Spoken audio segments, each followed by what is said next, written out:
আবারও finally Argentina জিতে গেল। Emi Martinez, Emi Martinez, Emi Martinez, এই নামটা যতবারই বলবো ততবারই কম হয়ে যাবে। আর যে কাজটা করলো, দুইটা দারুণ সেভ করে আর্জেন্টিনাকে বাঁচালো, মেসিকে বাঁচালো।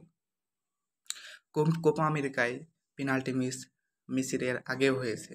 2016 সালে পেনাল্টি মিস করে স্বপ্নভঙ্গ হয়েছিল, কিন্তু এইবার আর স্বপ্নভঙ্গ হতে দেয়নি এমি মার্টিনেজ। আর মেসিকেও কাঁদতে হলো না, আরও একবার স্বপ্ন বাঁচালো আর্জেন্টিনার মেসির এমি মার্টিনেজ। এমি মার্টিনেজ 2016 সালে ছিল না, বিদায় হেরেছিল।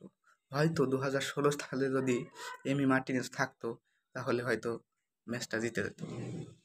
এমি মার্টিনেজ যত ম্যাচ মানে আর্জেন্টিনার হয়ে যত ম্যাচ খেলছে, পেনাল্টি শুট আউটে সবগুলোই জিতছে, সবগুলোই তার অবদান অনেক ছিল।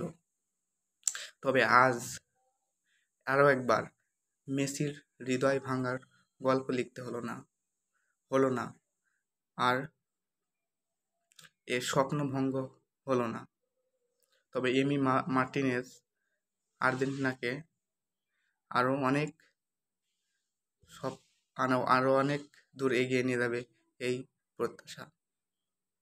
এমি মার্টিনেজের কথা যতই বলবো ততই কম হয়ে যাবে, কারণ এমি মার্টিনেজ কোপা আমেরিকা বিশ্বকাপ, 2022 বিশ্বকাপ, 2021 কোপা আমেরিকা, তার অবদান ছিল অপরিসীম।